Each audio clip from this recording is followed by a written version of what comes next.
પાટણમાં પાણીપુરી બનાવનારા ઘરો પર છાપો. ચટાકેદાર પાણીપુરીના સ્વાદનો જુઓ વધુ એક ખુલાસો. પાણીપુરીના સડેલા બટેકા અને અન્ય ચીજવસ્તુઓ દુર્ગંધ મારતી ઓરડીઓ. મીરા દરવાજા વિસ્તારમાં નગરપાલિકા ચીફ ઓફિસરે સફાઈ અભિયાન હાથ ધર્યું. પાટણ નગરપાલિકાનું મેગા ઓપરેશન, સ્વચ્છતા મુદ્દે કડક કાર્યવાહી. મીરા દરવાજા વિસ્તારમાં સઘન તપાસ દરમિયાન અખાદ્ય બટાકાનો મોટો જથ્થો ઝડપાયો. પકોડી બનાવવામાં વપરાતા સડેલા બટાકા જપ્ત કરી ફૂડ સેફ્ટી વિભાગને જાણ.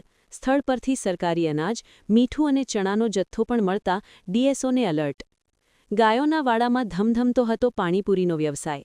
સફાઈની કામગીરી દરમિયાન રસ્તે રખડતી ગાયો જોવા મળી. પોલ્યુશન કંટ્રોલ બોર્ડના નિયમો ભંગ કરતા ભઠ્ઠા સ્થળ પર જ તોડી પાડ્યા. પ્લાસ્ટિક વપરાશ અને ગંદકી બદલ વેપારીઓ પાસેથી ₹22,000નો દંડ વસૂલાયો. ચીફ ઓફિસર હિરલ ઠાકોરનો ચેતવણીભર્યો સંદેશ. આરોગ્ય સાથે ચેડા કરનારને કોઈ રાહત નહીં. નગરપાલિકા દ્વારા આવી કડક કાર્યવાહી આગળ પણ ચાલુ રહેશે. આજે સવારે મીરા દરવાજા વિસ્તારમાં અમે સફાઈનું નિરીક્ષણ કરતા હતા તો ત્યાં રખડતી ગાયો જોવા મળી, એટલે નગરપાલિકાની ટીમ બોલાવીને રખડતી ગાયો બાબતની કાર્યવાહી અમે જ્યારે કરી રહ્યા હતા તો તે ગાયોના જે વાડાઓ છે તે વાડા માલિકોની અમે એ વિસ્તારની મુલાકાત કરતા લક્ષ્મીપુરામાં જ્યાં ગાયોના વાડા છે એ વાડાઓમાં રૂમો બાંધી અને ત્યાં ભાડે આપી દીધું છે. અને ભાડે જે પાણીપુરીવાળા જે છે યુપીથી આવતા બિન ગુજરાતી લોકોને આપવામાં આવ્યું છે અને એ લોકો રોજ અહીંયા ચૂલાઓ સળગાવી અને ત્યાં પાણીપુરીનો તાવડો માંડી અને કામગીરી કરતા હોય છે. આથી જે પોલ્યુશનની ગાઈડલાઈન છે પોલ્યુશન કંટ્રોલ બોર્ડની, એનો પણ સરેઆમ ભંગ થાય છે. ક્લીન એર માટે આજે સરકાર આટલા પ્રયત્ન કરી રહી છે ત્યારે અમને આ વિસ્તારની અંદર બિલકુલ બિનઆરોગ્યપ્રદ હવા જોવા મળી છે.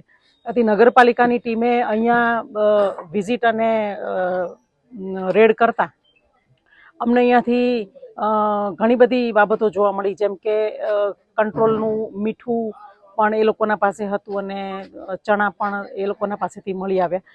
તો આ બાબતે ડીએસઓ સાહેબને અમે જાણ કરી, ડીએસઓ સાહેબની ટીમ પણ બસ આવી જ ગઈ છે.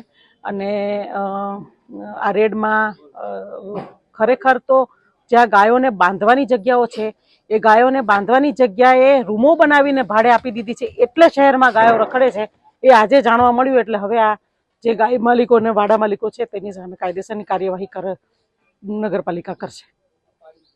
રિપોર્ટ અનિલ રામાનુજ, રાધનપુર, પાટણ.